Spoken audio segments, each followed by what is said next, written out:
আমরা বিষয়টা নিয়ে অত্যন্ত কনসার্ন চট্টগ্রাম বন্দর কর্তৃপক্ষ গতকাল থেকে যে ট্রাক কাভার্ড ভ্যান লরি সবগুলো বন্ধ আমাদের আমদানি এবং ডেলিভারি বিশেষ করে পুরোটাই বন্ধ গতকাল থেকে। তো এই বিষয়টা আজকের সবাই গুরুত্ব সহকারে আলোচনা করা হয়েছে এবং আমাদের যে ট্রাক শ্রমিক ইউনিয়ন লরি শ্রমিক ইউনিয়ন কাভার্ড ভ্যান মালিক সমিতি শ্রমিক সবাই যার যার বিষয়টা ব্যাখ্যা করেছেন এখানে। তো আমাদের চেয়ারম্যান মহোদয়ের সভাপতিত্বে মিটিং হয়েছে, আমাদের সব সদস্যরা সেখানে উপস্থিত ছিলেন। তো এই বিষয়টা অত্যন্ত গুরুত্ব সহকারেই আমরা বিবেচনা করেছি। বিশেষ করে এই গ্যাজেটটা হয়েছে সরকারি অনুমোদন ক্রমে। তো এটা সরকারি অনুমোদন ক্রমে জারিকৃত এই গ্যাজেট বন্দর প্রশাসন তাৎক্ষণিকভাবে এটা আসলে কোনো রকম কারেকশন কিংবা বন্ধ করতে পারে না। তারপরেও শ্রমিকদের ট্রাক শ্রমিক এবং অন্যান্য লরি কাভার্ড ভ্যান ট্রেইলার সব শ্রমিকদের বিষয়টা বিবেচনা করে এবং যেহেতু এই বিষয়টার সাথে দেশের আমদানি রপ্তানি জড়িত, তো দেশের অর্থনীতির সাথে দেশের স্বার্থে দেশের আমদানি রপ্তানির স্বার্থে আমাদের এই কার্যক্রমটা দ্রুত চালু হওয়া উচিত। সেই বিষয়টা বিবেচনা করেই আমাদের চেয়ারম্যান মহোদয় সহ বন্দরের অন্যান্য সদস্যবৃন্দ উপস্থিত ছিলেন। সবাই সিদ্ধান্ত নিয়েছেন যে এই বিষয়টা পরবর্তী সিদ্ধান্ত না হওয়া পর্যন্ত আমাদের এই শুধুমাত্র যে যানবাহন খাতে যে ট্যারিফটা বৃদ্ধি করা হয়েছে সেটা স্থগিত থাকবে পরবর্তী সিদ্ধান্ত না আসা পর্যন্ত। সেটা আমরা চবক বোর্ড সিদ্ধান্ত গ্রহণ করে এটা মন্ত্রণালয়ের কাছে আমরা প্রস্তাব পাঠাবো এবং প্রস্তাবটা ফাইনালি অনুমোদন হয়ে আসলে পরবর্তী আপনারা জানতে পারবেন কি সিদ্ধান্ত হচ্ছে, কিভাবে এটা রিফিক্স হচ্ছে।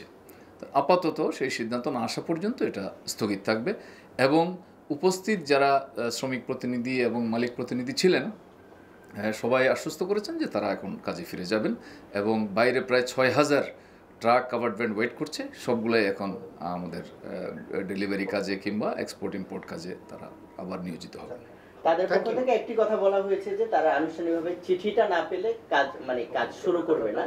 সেক্ষেত্রে চিঠিটা তাদের কাছে দেওয়ার কত সময়ের বিষয়? না, চিঠি দেওয়া এটা একটা দাপ্তরিক কিছু প্রসিজার আছে, সেটা আমরা এখন বোর্ড সিদ্ধান্ত নেব, সিদ্ধান্ত নিয়ে এটা মন্ত্রণালয়ের কাছে প্রেরণ করব।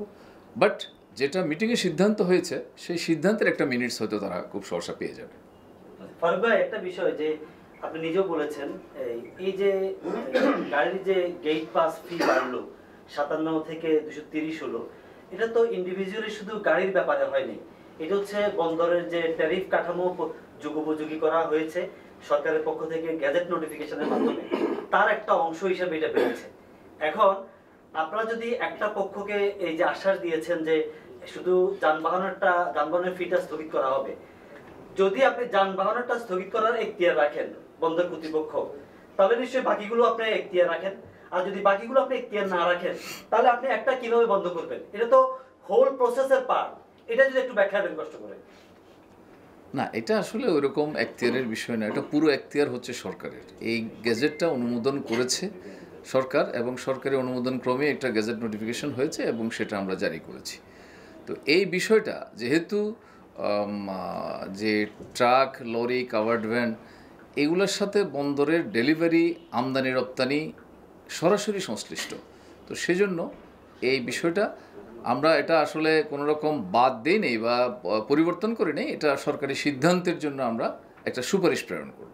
না, আমি ওটা বলছিলাম যে অন্যান্য পক্ষ তো এখন এই অ্যাডভান্টেজ নিতে চাইবে। এই জায়গায় একটু যোগ করি, গতকালকে নেভি কনভেনশন হলে পোর্ট ইউজার্স ফোরামে একটা মিটিং হয়েছে যেখানে চট্টগ্রামের সর্বস্তরের ব্যবসায়ী নেতারা বিশেষ করে বন্দর ব্যবহারকারী উপস্থিত ছিলেন। সেখানে একটা আলটিমেটাম দেওয়া হয়েছে, ৭ দিনের মধ্যে যদি এই ট্যারিফ কাঠামো স্থগিত না হয় এবং আলোচনায় না বসা হয় তাহলে ১ সপ্তাহ পরে চট্টগ্রাম বন্দর বন্ধ করে দেওয়া হবে।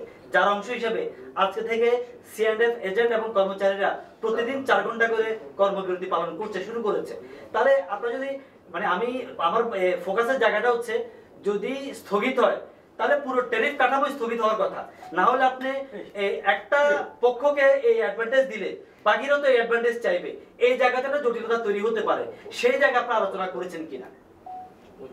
না, আপনার কথা আমি বুঝেছি, এটা ওই ব্যাপারে কোনো ডিটেল আলাপ হয়নি। আজকে মিটিংটা হয়েছে শুধুমাত্র আমাদের truck covered van lorry prime mover যেভাবে চলে এবং ওরা যে এই অংশটা বন্ধ করেছে সেটাকে অ্যাড্রেস করে আজকে মিটিংটা হয়েছে।